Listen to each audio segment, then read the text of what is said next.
টেক্কার trailer কিন্তু চলে এসেছে, একটা দুর্ধর্ষ ট্রেলার, একটা দুর্ধর্ষ মুভি কিন্তু আমাদের উপহার দিতে চলেছে দেব এন্টারটেনমেন্ট ভেঞ্চার্স এই পুজোতে। Hello guys, I am Rian, welcome back to my channel. তো এখন ট্রেলারকে নিয়ে কথা বলবো অবশ্যই। ঠিক 3টের সময় কিন্তু চলে এসেছে দেবদার ট্রেলার। তো টিজার যখন এসেছিল, টিজার দেখে কিন্তু গল্প সম্পর্কে কোনো রকম কোনো আইডিয়া আমরা পাইনি, মানে গল্প সম্পর্কে কিছুই জানতে পারিনি একদম। ট্রেলারেও কিন্তু আমরা গল্প কিন্তু খুব বেশি রিভিল করা হয়নি। এখানে আমরা দেখতে পাচ্ছি যে একটা হোস্টেজ এবং দেবদা একজনকে, একটা বাচ্চাকে কিডন্যাপ করেছে, কারণ তার চাকরি চলে গেছে, সে চাকরি ফেরত চায়। তিনি কিন্তু কাজ করছে 1 মাসের কিছু বেশি। যখন রুক্মিণী মৈত্র জিজ্ঞেস করে যে জায়গায় তিনি চাকরি করতেন সেখানে যে তিনি কতদিন ধরে চাকরি করছেন, জানানো হয় 1 মাসের বেশি চাকরি করছেন, কিন্তু কেন তার চাকরিটা চলে গেল সেটার উত্তরটা কিন্তু আমরা বড় পর্দাতেই দেখতে পাবো, যেটা আমরা ট্রেলারে দেখতে পাইনি।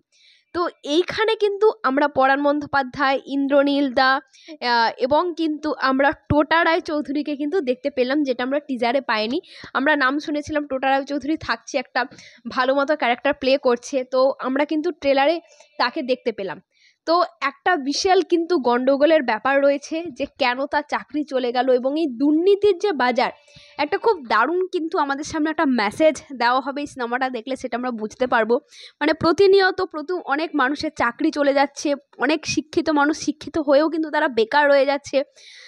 তো সে একটা ভালো মেসেজ পাওয়া যাবে। এবং এখানে আমার একটা মানে সিন দুর্দান্ত লেগেছে, যেটা হচ্ছে স্বস্তিকা মুখোপাধ্যায় এবং দেবদা পরপর মুখোমুখি দাঁড়িয়ে রয়েছে, এবং যেখানে স্বস্তিকা মুখার্জির মেয়েকে তো কিডন্যাপ করা হয়েছে, স্বস্তিকা মুখোপাধ্যায় তিনি কিন্তু দেবদার ছেলেকে মাথায় বন্দুক ঠেকিয়ে বলে, আমার মেয়ের সঙ্গে ঠিক যা যা হবে তোমার ছেলের সঙ্গে ঠিক তাই তাই হবে। এই কথাটা শুনে দেবদাও কিন্তু কিছুটা ভয় পেয়ে যায়। আফটার অল তার সন্তান, যার সন্তান হয়, সে বাবা মা হিসাবে সে তো একটা ভয় পাবেই। তো এখানে মানে এই সিনেমাটাতে দুর্ধর্ষ কিছু কাঁচা কাঁচা খিস্তি রয়েছে, যেটা আমরা ট্রেলারেও বেশ কিছু ইঙ্গিত পেয়েছি। এবং দেবদার মুখে এই যে খিস্তিগুলো শুনবো না, সেটা একটা অন্যরকম লাগছে, একটা মানে মনে হচ্ছে হ্যাঁ একটা খুব সাবলীল ভাব লাগছে।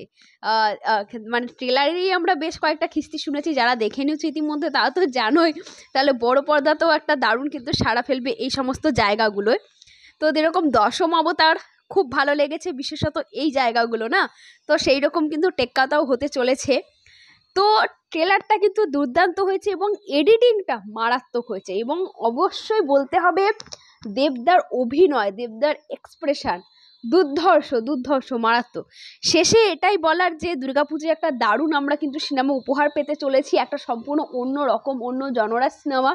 তোমরা কিন্তু প্লিজ টেক্কা দেখো, টেক্কা তোমাদের ভালো লাগবে, একটা দারুণ সিনেমা হতে চলেছে। কারা কারা ট্রেলারটা দেখে নিয়েছো তারা কিন্তু কমেন্ট করো, যারা দেখোনি তারা আগে ট্রেলারটা দেখে এসো, তোমাদেরও ভীষণ ভালো লাগবে। ভিডিওটা এখানেই শেষ করছি, দেখা হচ্ছে পরবর্তী ভিডিওতে, টাটা।